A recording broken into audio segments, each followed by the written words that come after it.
sont riches, sont positifs, mais parfois, nous avons quelques traits de caractère négatifs. Nous avons quelques impulsions comme ça qui viennent, naturelles, hein, entre guillemets naturelles, parce qu'elles font partie de ce que nous sommes nous, parfois nous avons essayé de travailler. Ah, on est conscient, c'est en face de nous comme ça, on les voit gros comme ça, on les voit nos défauts. Et pourtant ces défauts-là, on a envie de les travailler, puis ils se présentent encore une fois, encore et encore. Ils sont là, ils sont présents, on a du mal à s'en défaire. On a beau faire teshuva, demander pardon à Dieu pour les fautes qu'on a pu commettre, on a pu être sur un autre, prendre une autre route, sur un autre chemin, et pourtant cela se présente encore une fois, et on a l'impression encore une fois de s'égarer de la bonne route. Alors qu'est-ce qu'il faut faire? Nous allons voir ce que le rabbi Tzrak Luria, le Harizal, a à nous dire à ce sujet, à travers les mots du rabbi Shlomo Zalman de Liadi.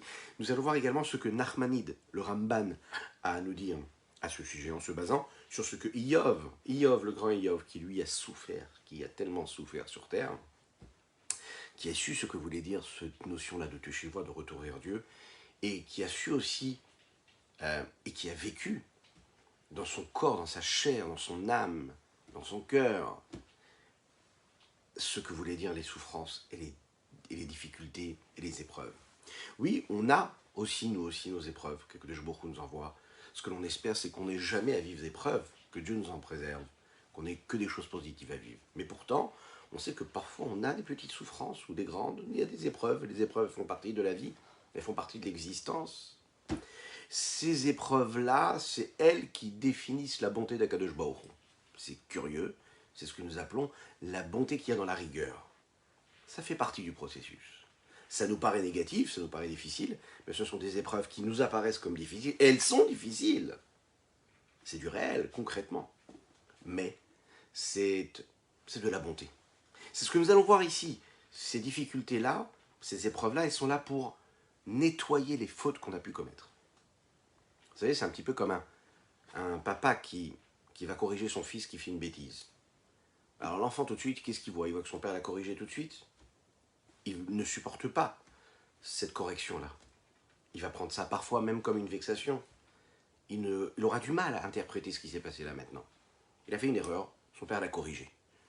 Quelques années plus tard, cette petite gifle-là qu'il a reçue, cette petite correction, cette petite douleur qu'il a pu ressentir, il ne la prendra pas comme une injustice, mais justement il va la prendre comme une preuve d'amour. Il sait que si son père l'a corrigé de cette façon ou d'une autre façon, c'était pour son bien, c'était pour sa construction personnelle, c'était pour qu'il soit sur la bonne route. Ouais, parfois il faut le faire.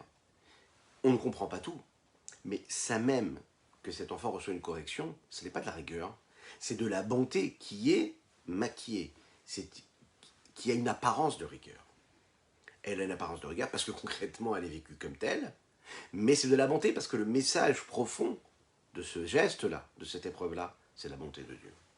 Autrement dit, dans la vie de tous les jours, lorsqu'un homme reçoit des épreuves d'Akadosh Baruch Hu, c'est la raison pour laquelle tous nos grands maîtres, tous nos grands saints, des gens qui étaient très proches d'Akadosh Baruch Hu, des grandes sadikim qui étaient très proches d'Akadosh Baruch Hu, ont vécu parfois des épreuves terribles dans la vie matérielle et physique.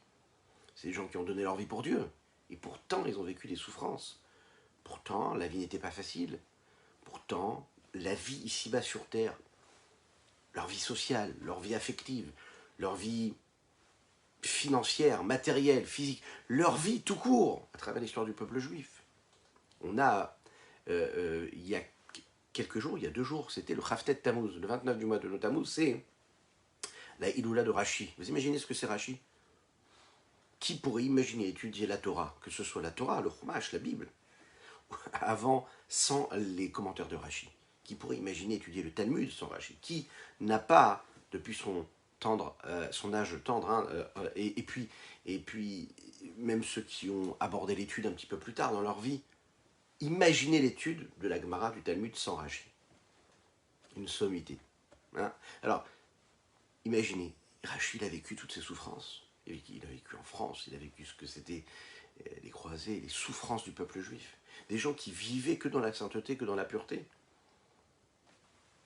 Et pourtant, tellement d'épreuves, tellement de difficultés, tellement de souffrances. Le Tania ici va nous expliquer qu'en fait, c'est la raison pour laquelle un juif il est toujours joyeux même quand il a des épreuves. Nous l'avons dit, Vechatati negdi tamid. Un homme, il doit toujours garder en mémoire sa faute, la faute qu'il a pu commettre. Ça le ramène à l'ordre, ça lui rappelle un petit peu qui il doit être, ça le ramène aussi à se soumettre un petit peu, à s'incliner devant Dieu, à être conscient de ses forces comme de ses défaites, et surtout, être Bessimra. Parce qu'il doit se dire, voilà, avec tout ce que j'ai pu faire, avec tous mes égarements, Akadosh Baruch Hu il m'aime. Akadosh Baruch Hu m'aime, Akadosh Baruch Hu il fait attention à moi. Tout ce qu'il fait, c'est pour moi. C'est pour mon âme. La simcha, la joie qu'il doit avoir, c'est de se dire que Akadosh Baruch Hu, il sait ce que j'ai pu faire, il a écouté mon pardon, il voit mon retour, et que vraiment, si vraiment Dieu me tenait rigueur de tous ces égarements, parce que Dieu, il sonde les cœurs, Dieu sait ce qui se passe dans l'âme de chacune et chacun d'entre nous. Ça ne sert à rien de jouer un jeu, de mentir. Dieu, il sait vraiment ce qu'il y a dans notre cœur. Bien, on mériterait vraiment des réels, on va pas dire des punitions, non. Mais si, au Hachem, on a tout ce qu'on a, c'est que la bonté d'Akadosh Baruch Hu, elle est présente. La miséricorde d'Akadosh Baruch Hu, elle est présente. Akadosh Baruch Hu, il efface nos fautes. Il les fait passer devant lui comme ça, et avec sa miséricorde, il nous pardonne. Pourquoi? Parce qu'en fait, on a vraiment... On s'égare souvent, on fait souvent des avérotes, on se comporte souvent comme il ne faut pas. C'est tellement difficile de se comporter comme il faut. Souvent on tombe, et on se relève. Akadosh Baruch Hu, lui, il ne nous tient pas rigueur de tout cela. Donc, on doit remercier Akadosh Baruch Hu de quoi? Tout simplement de ne pas nous en tenir trop rigueur. On doit accepter tout ce qu'il nous donne, et de se dire que, bien que nous ne fassions pas comme cet arbre-là qui se lève tous les matins au même endroit, qui ne fait pas l'inverse de la volonté de Dieu, bien que nous choisissions parfois de faire l'inverse de la volonté de Dieu, de nous égarer de la bonne route, Akadosh Baruch Hu, Dieu nous donne tout ce qu'il nous donne. Et tout ce qu'il nous donne, cette vitalité qu'il nous donne, c'est quoi? C'est le remerciement que nous devons avoir pour lui. Et c'est justement ce qui doit nous mettre dans cette joie-là. C'est la raison pour laquelle le Baal Tchouva, celui qui fait Teshuvah, c'est-à-dire chacune et chacun d'entre nous, puisqu'on est tous des Baal Tchouva dans la vie, chacun y fait Teshuvah, doit être simcha, doit toujours être joyeux, parce que doit se dire, j'ai quand même une chance inouïe. Et Dieu, il attend ma Teshuvah. Dieu, il attend que je revienne vers lui. Et il sait que j'ai fauté, et je sais que j'ai fauté, et je sais que je m'égare, et je sais que je ne suis pas celui que je devrais être tous les jours. Mais Dieu m'aime, et Dieu me donne ce qu'il me donne. Rien que pour ça, je dois être bessimra, je dois être joyeux. Lechaim, lechaim, lechaim. וטעם השמחה בייסורי הגוף לפי שהיא טובה גדולה ועצומה לנפש החוטאת, למרקה בעולם הזה ולהצילה מהמירוג בגיהינום. La raison pour laquelle il faut être joyeux, être heureux de parfois ces douleurs, ces épreuves que le corps ressent et qu'il éprouve physiquement, c'est parce qu'en fait, c'est une bonté grande, puissante pour l'âme qui a fauté. Parce que c'est ce qui lui permet de se laver, de se rincer, de se nettoyer dans ce monde ici-bas et de, quelque part, se sauver, d'être épargné de ce qu'il pourrait recevoir dans le Gehinam. Précisément,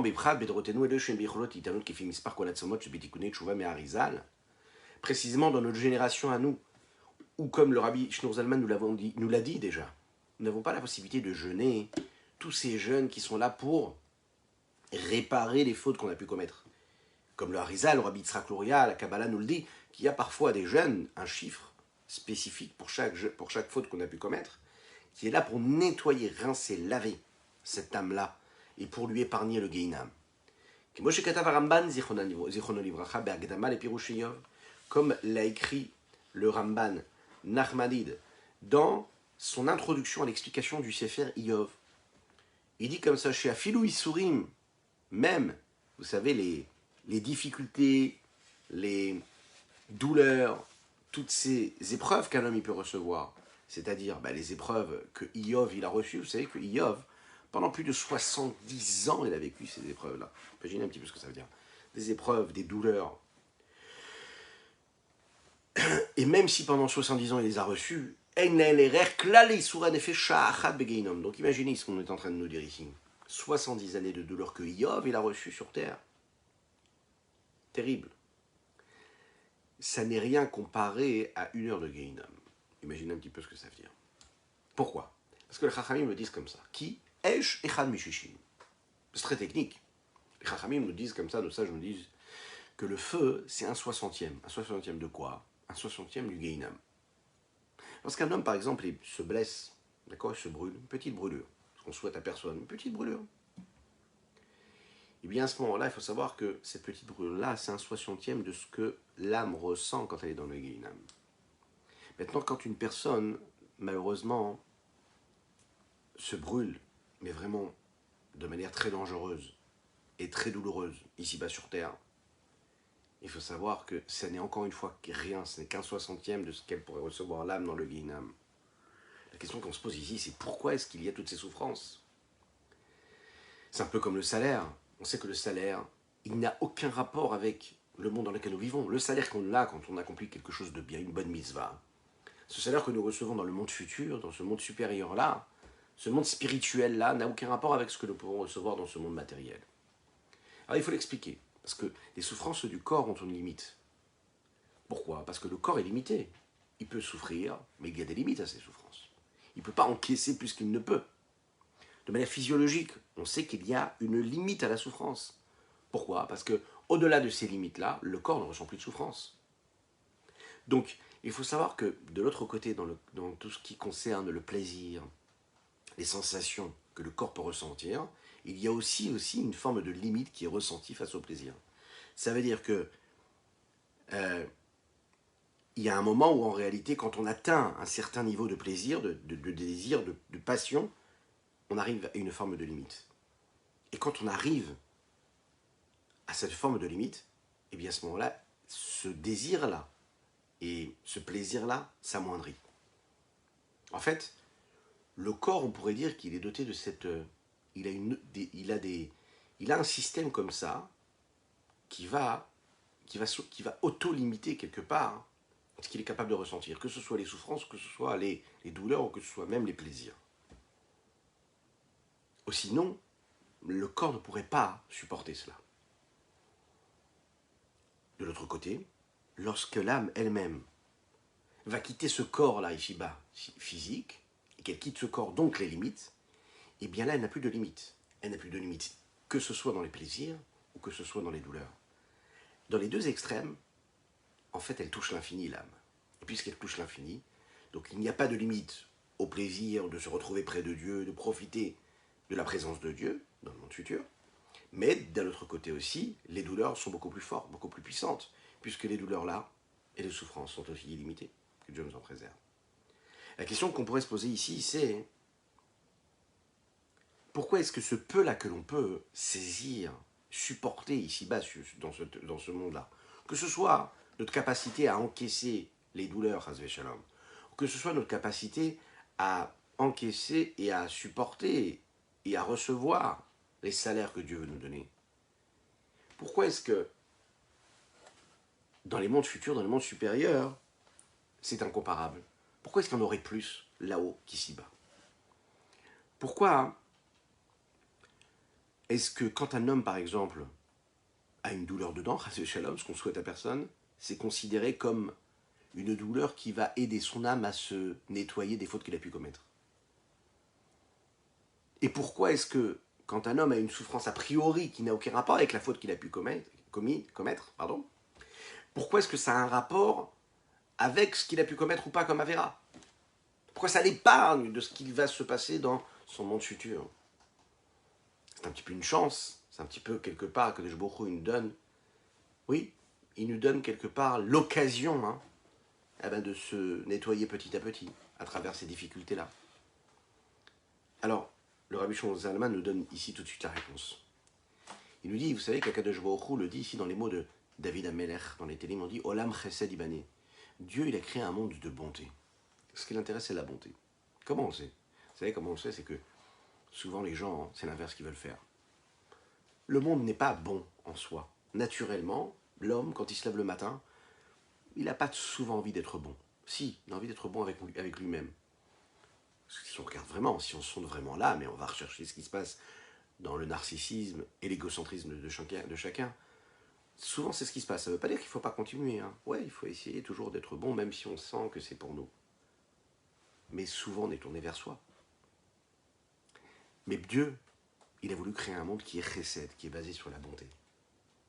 Ça veut dire qu'il faut quand même aller à l'inverse de notre nature parfois, si cette nature-là, elle est souvent ou autocentrée, ou souvent aussi, on est très content que l'autre ne réussisse pas. C'est comme ça. On est content de ce qui se passe de négatif chez l'autre.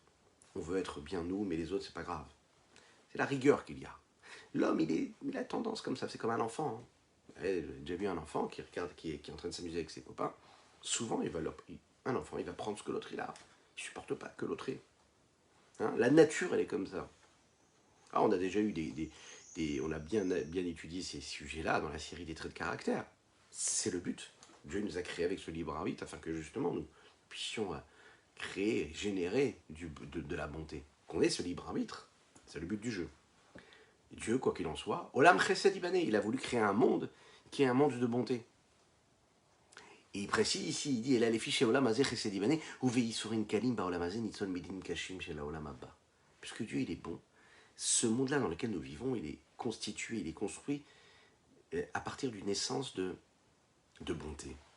C'est la raison pour laquelle, à chaque fois qu'on va recevoir quelque chose de difficile, une petite difficulté, une petite épreuve, cette petite épreuve, elle nous épargne beaucoup de souffrance dans le monde futur. Mechaim, Mechaim.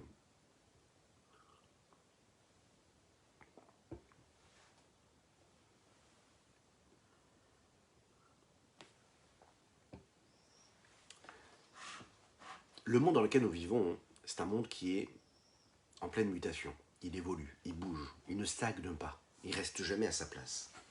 Le monde supérieur, c'est-à-dire le monde spirituel, c'est un monde, lui, qui est construit, qui est constitué, qui est basé sur la vertu du digne, de la rigueur. Tout est fixé, tout a un grade, tout a une graduation, tout a une évolution, et surtout, tout a été bien défini et jamais cela ne change. Il y a des règles bien franches. Ces règles-là, bien que ce soit une naissance qui est spirituelle et qui est au-delà de l'espace, au-delà du temps, ça reste quand même des règles bien instaurées, instituées. Boker Tov à tous ceux qui nous rejoignent sur les différents réseaux. N'oubliez pas de partager et de liker et de commenter. Ce monde spirituel-là, ce n'est pas comme l'autre monde, qui lui est dans les limites du temps et de l'espace. Le monde dans lequel nous vivons ici-bas, sa constitution, oui, et l'existence même qu'il a, se définit de par ce qu'il est et en ce qu'il est, dans cette nécessité-là d'aller rechercher la montée. Et il est basé sur cette montée-là. C'est à l'homme de choisir, il a le libre arbitre. Est-ce qu'il va choisir le chemin des difficultés ou le chemin qui est beaucoup plus facile de la montée? Lorsqu'il va choisir de faire le bien, alors à ce moment-là, il s'épargne de tout ce qui est négatif, tout ce qui est difficile, et c'est-à-dire de toutes les épreuves. Lorsqu'il va choisir l'inverse, et le bien, il va choisir un chemin qui, lui, sera parsemé de ces épreuves-là, qui seront là pour rincer, nettoyer, raffiner son âme, qui a pu s'égarer en chemin, en fonction de son agissement. Ce monde-là qui a été créé par le chesed, c'est un petit peu comme l'exemple qui nous est donné ici. Il dit ici dans les mots Kemashal, Iluch ve'atakat atzel ba'aretz tefach, les filuch gedgal eshemesh barakia alafim minim vechule. Chaque point que nous sommes capables de voir sur la surface de la terre se trouve dans son centre comme un aperçu du grand cercle du mouvement qu'il y a. C'est un reflet du grand mouvement. Quel grand mouvement? Le mouvement du soleil qui tourne autour de cette terre-là. Et chaque reflet, chaque ombre de ce soleil-là qu'il y a sur la terre correspond en fait à un mouvement c'est un mouvement de plusieurs milliers de kilomètres de processus d'évolution, de voyage de ce soleil-là. Un petit point de reflet ici-bas sur Terre correspond à des milliers de kilomètres de mouvement au niveau du soleil. Qu'est-ce que cela veut dire? Veyeter Alken ici nous le dit encore plus que cela. Les Einket Subadim Shal. C'est-à-dire que l'exemple que nous allons prendre ici-bas sur Terre, par rapport à nos actions, par rapport à l'impact et à l'influence que cela peut produire en nous, il est là, mais à l'infini. Dans le monde matériel, ça se passe comme ça. Ce qui va se passer, qui va être engendré par ce principe même là, de l'ordre de l'enchaînement des différents niveaux, de monde en monde, spirituel, jusqu'au monde matériel dans lequel nous vivons ici. Il y en a beaucoup, ils sont nombreux. Et le le rapport, l'éloignement qu'il y a entre ces mondes supérieurs et le monde matériel dans lequel nous vivons, il est énorme. Puisque c'est capable de définir et de dire, voilà, il y a un espace qui est plus grand que l'autre, quand on parle du spirituel. D'accord? Mais de parler d'un espace et d'un rapport qu'il y aurait entre un monde spirituel et un monde matériel, c'est très compliqué. Pourquoi? Parce qu'on ne parle pas du tout de la même chose, on n'est pas du tout dans la même planète, on ne parle pas de la même notion. Là, on parle du spirituel, là, on parle du matériel. Et en réalité, qu'est-ce qui se passe? Bien qu'il y a cet éloignement, c'est ça qui est très intéressant, c'est la raison pour laquelle le Rabbi Shlomo Zalman nous en parle ici, il est en train de nous dire ici, vous savez ce qui se passe ici? Quand, Shalom Aleichem, quand il y a un moment précis, quand par exemple, tu reçois une petite douleur, une petite épreuve ici-bas sur Terre. Alors toi, tu te dis, mais c'est terrible, c'est une épreuve. Mais il est dit dans les textes de la Kabbalah, il est dit dans le Tanya, il est dit dans le Rizal, que qu'est-ce qui se passe? Quand on reçoit une petite épreuve, c'est une façon de se nettoyer l'âme. Ça veut dire que ça a l'influence de l'influence sur les mondes supérieurs, sur la sorte de notre âme qui se trouve dans les mondes supérieurs. Mais a priori, nous l'avons vu physiquement, les mondes matériels dans lesquels nous vivons n'ont aucun rapport avec les mondes spirituels. Ils sont très très très éloignés.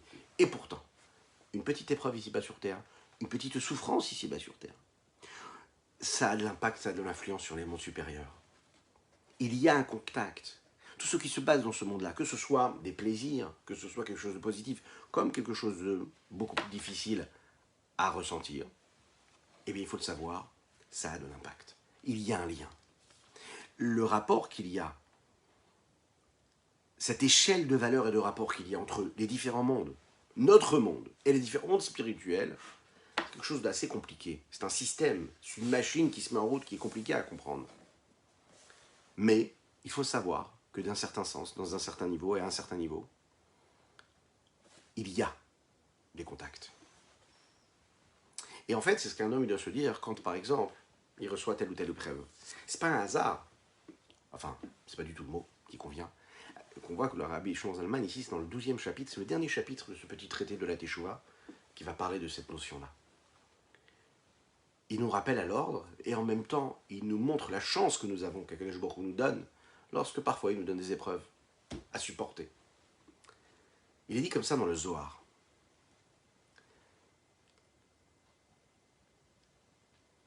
Que les mondes supérieurs s'élèvent. Ils s'élèvent de niveau en niveau en fonction de nos actes à nous. C'est-à-dire aussi insignifiant que l'on puisse être, aussi négatif que l'on puisse se voir quand on se regarde dans le miroir de notre âme, bien sûr.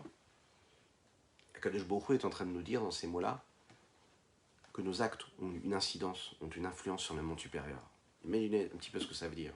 C'est-à-dire que chaque Neshama ici, qui se trouvait ici là présent, que ce soit donc en live maintenant ou en replay, qui a accompli une mitzvah, qui dit un mot de Torah, un mot de Tefila, chaque Neshama est en train de causer, d'engendrer des mouvements, des évolutions. Elle amène de la lumière. Aussi négative qu'elle puisse lui paraître. Elle doit se dire que chaque mitzvah a un impact phénoménal. Il est dit comme ça dans le Zohar.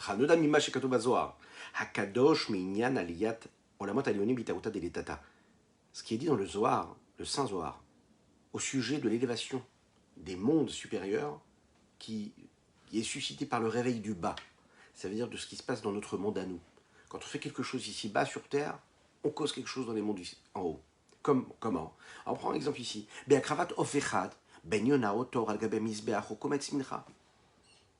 suffisait même de prendre une pincée de fleurs de farine, par exemple, et de l'offrir au Beth Amikdash.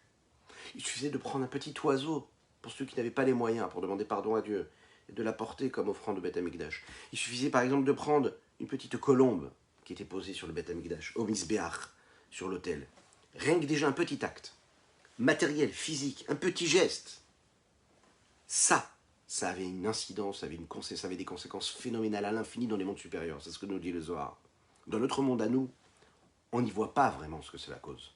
Lorsque tu prends une petite pièce, lorsque tu te tournes et tu fais un sourire à un pauvre homme qui marche dans la rue, lorsque, dans tes rapports sociaux, tu as la possibilité juste d'être souriant, de parler avec un sourire aux gens qui sont autour de toi, d'être positif, d'apporter du bien, et que tu le fais, ce moment-là, quand il le voit, ça bouge dans les cieux. Lorsque tu n'as pas l'obligation d'apporter du bien et tu le fais. Lorsque tu te fais violence et tu te dis, voilà, j'ai la possibilité d'être dans ma vie à moi, mais je me dis non, je vais regarder ce qui se passe autour. Je vais me connecter à ceux qui sont autour. Je fais l'impasse de mes soucis, de mes problèmes. Je mets de côté tout ça. Et ça devient comme un leitmotiv. Ça devient comme une mission de se dire que je mets de côté ce que je ressens moi. Je balaye ça d'un revers. Je regarde que le positif, ce que je peux apporter de positif et pas ce qui est négatif. Je me rends compte que le petit acte, le petit geste que je vais accomplir ici a des incidences dans les mondes supérieurs. Alors à ce moment-là, ça me donne de l'importance, ça me donne de la force, ça me donne de la confiance. Et ça me fait me changer complètement. L'Echaim, l'Echaim, l'Echaim.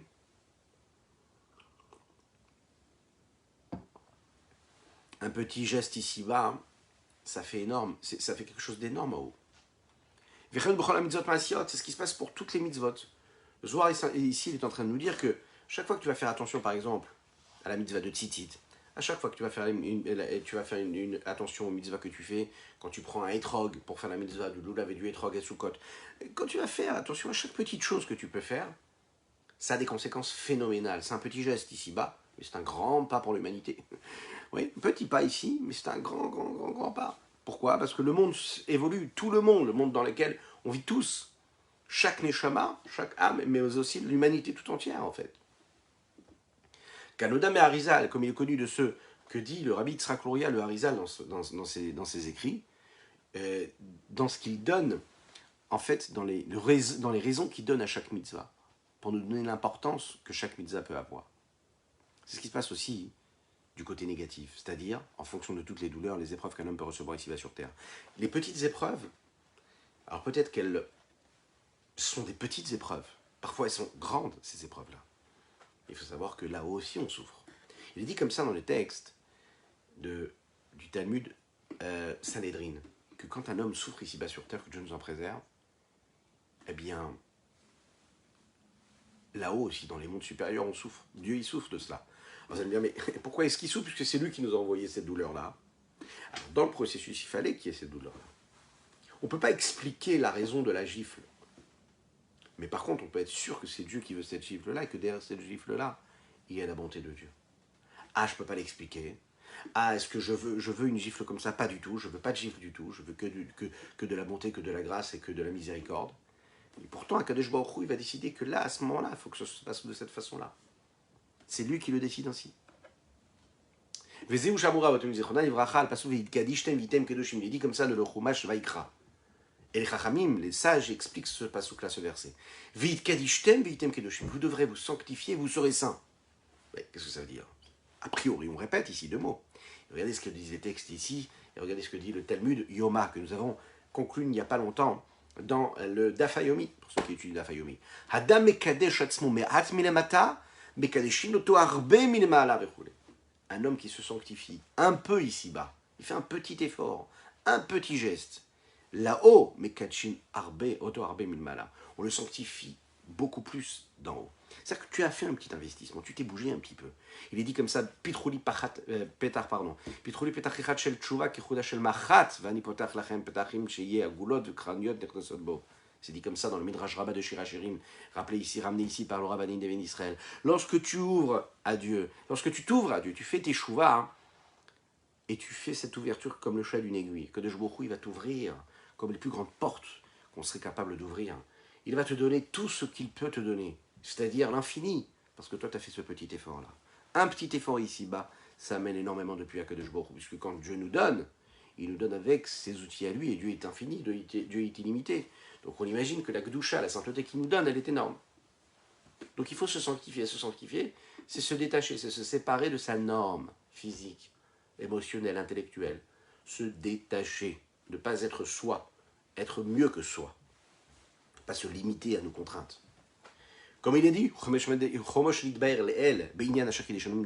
en souvenez, comme nous l'avons expliqué dans le 10e chapitre, au sujet des bénédictions que nous faisons. Qu'est-ce qu'on nous dit dans les bénédictions?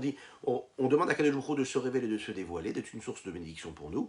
Et on dit à Sherki Deshanu Bemitzvotav, ce Dieu-là qui nous a sanctifiés par ses mitzvot. Ça veut dire qu'il nous a sanctifiés. Ça veut dire que quand on fait une mitzvah, on devient Kadosh. Parce que tu fais la mitzvah, tu deviens kadosh, tu es entouré d'une sainteté. Tu t'es coupé de ce que tu étais avant. Tu deviens quelqu'un d'autre. L'homme qui accomplit la mitzvah, il s'attache avec celui qui nous donne la mitzvah. Qui c'est qui nous donne l'ordre, le commandement, la recommandation? C'est Dieu. Et quand tu fais ce que Dieu te demande, donc tu rentres dans cette dimension-là, où tu te sépares de ce monde et de ces contraintes physiques, matérielles, tu te détaches de tes contraintes, de tes limites, quelque part, et tu deviens encore meilleur, puisque tu dépasses tes limites. Comment? Beprinat Sovev Kol Almin. Tu touches à ce niveau-là de Sovev, qui entoure, c'est une image quand on dit qui entoure, c'est-à-dire qu'il y a un niveau, qui a une dimension qui, elle, touche à l'infini, à l'illimité. Et quand tu fais cette mitzvah-là, il y a un élément qui est ajouté, qui a rajouté à ce que tu produis, ce que tu intensifies, indépendamment de ce que tu as pu engendrer dans l'élévation des différents mondes, parce que tu as accompli cette mitzvah-là. Il y a ce que tu es capable de faire et de bouger dans ces dimensions d'infini-là, de sainteté. C'est ce qui se passe également dans le rapport qu'il pourrait y avoir entre le salaire et la punition. Il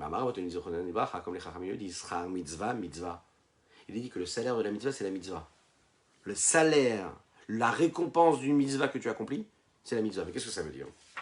Rachami nous explique que quand tu fais, comme c'est marqué dans un autre endroit, c'est char mitzvah et mitzvah, ça veut dire quoi? Ça veut dire que puisqu'il n'y a rien d'autre dans le monde qui serait comparable à cette mitzvah-là, d'accord? La mitzvah, en fait, que tu as accomplie, elle rentre dans cette dimension de sainteté qui dépasse le monde dans lequel tu as accompli cette mitzvah. Et c'est la mitzvah elle-même qui peut être le salaire de cette mitzvah-là. Autrement dit, le plus grand des salaires, c'est la mitzvah elle-même. Malheureusement, c'est ce qui se passe aussi quand on fait une avéra. Les conséquences de la avéra, c'est la avéra elle-même. C'est la raison pour laquelle quand tu arrives chez un homme, des épreuves dans ce monde-là, des épreuves corporelles, physiques, ou les épreuves de l'âme, bien sûr que ça fait mal. Bien sûr que ça fait mal, bien sûr que c'est une souffrance. Et bien sûr que, malheureusement, quand ça fait mal, on a le droit de pleurer. Mais on ne doit pas se dire, ce qui m'est arrivé, ça n'a pas de sens. On ne doit pas se dire, je subis parce que c'est comme ça, parce que j'ai pas de chance, et lui, il a plus de chance que moi. Chasvi shalom de penser comme ça. On a le droit de pleurer, on souffre, c'est difficile. Mais il faut savoir que ça, c'est du chesed d'Hachem. C'est la bonté d'Akadosh Baruch Hu.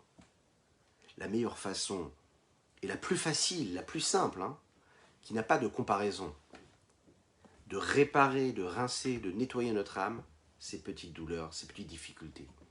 Tu te lèves et tu as des difficultés pour aller au travail, tu as des difficultés pour gagner ta vie, tu as des difficultés dans l'éducation des enfants, tu as des difficultés physiques, tu as des douleurs, chas v'shalom, que Dieu nous en préserve. Tu dis, mais c'est pas possible, pourquoi tout ça? Pourquoi c'est pas plus simple? Pourquoi c'est pas facile? Pourquoi est-ce qu'il faut que la voiture tombe en panne? Pourquoi est-ce qu'il faut qu'il y ait toutes ces épreuves-là? Que Dieu fasse qu'on ait que des soucis comme ça, matériels, petites bêtises. On doit comprendre que c'est justement une chance que nous avons. Dieu, il t'a donné la possibilité, par ces épreuves-là, par ces douleurs-là, par ces souffrances, et bien sûr que c'est difficile, mais ne t'arrête pas à cette souffrance-là, ne t'arrête pas à cette douleur, passe tout de suite à autre chose. Dis-toi que c'est difficile, tu souffres de cela, tu peux même pleurer, mais dis-toi que c'est du chesed Hashem, c'est la bonté de Dieu. Dieu, il est en train de t'aider là. Il faut que tu regardes ça comme une porte, une nouvelle interprétation. C'est une porte qui t'ouvre, c'est pas une porte qui se referme parce qu'il y en a une autre qui va s'ouvrir. La porte qui se referme, cette porte-là, cette porte-là, c'est du chesed. C'est du chesed. Pourquoi? Parce que par cette porte-là qui se referme, par cette difficulté que tu vis ici-bas sur terre, par cette épreuve-là, à ce moment-là, tu es en train de faire quoi? De nettoyer une faute. Dieu t'a donné la chance de réparer quelque chose que tu avais pu commettre de négatif. Et il conclut avec ces deux textes-là, Vedaat et Navon Nakal, comme le dit Shlomo Amelech dans Michelet. Celui qui a la conscience, et Bezrat Hashem nous l'auront tous, pour comprendre avec facilité, ou qu'il a le Davarim Tzatov, et celui qui réfléchit à cela, il pourra trouver le bien, et il pourra trouver le bon. Comme l'explique le Admorazaken en introduction du Tanya, tous ces sujets-là qui concernent le travail de l'âme de l'homme, c'est très compliqué de donner des conseils qui sont généraux, globaux. Chacun et chacune d'entre nous, à notre niveau, on doit prendre ces notions-là, s'en imprégner en faire sien chacun. On doit vraiment travailler avec, on doit y réfléchir, on doit trouver nos repères à travers nos forces, nos capacités intellectuelles, émotionnelles. Et c'est ce qui va nous donner comme un petit peu une petite ouverture de cette porte-là pour comprendre, pour savoir, connaître et prendre conscience, pour arriver en fait à cette conclusion. Qu'une seule chose, qu'Akadosh Baruch Hu, la seule chose qu'il veut, ben c'est qu'on puisse, c'est aussi simple que cela, accomplir tout ce qu'il nous demande, dans le bonheur, l'allégresse, la joie la plus totale. Que Dieu fasse que notre teshuva puisse être entendu, que Dieu fasse que l'on puisse avoir les yeux pour voir et le cœur pour comprendre ce qui nous arrive, ce que du chesed d'Hachem. Et quand on comprend ça, on passe tout de suite à autre chose. On ne se laisse pas sombrer dans les difficultés, mais on voit tout de suite la petite lumière, la grande lumière qu'il y a. Je vous souhaite une excellente semaine. C'est ce que nous pouvions dire pour sur ce 12e chapitre. Une belle route pour ceux qui partent en vacances. Soyez prudents, c'est une semaine qui est ce qu'on appelle la première semaine du mois de Av. Il faut être prudent. Et qu'Akadosh Baruch Hu fasse qu'on puisse très très rapidement se retrouver avec la construction du Beit Hamikdash, le Beit Hamikdash. Qu'Akadosh Baruch Hu vous bénisse. Un très très grand Lechaim à toutes et tous. Et n'oubliez pas de partager et de commenter ce cours. Lechaim.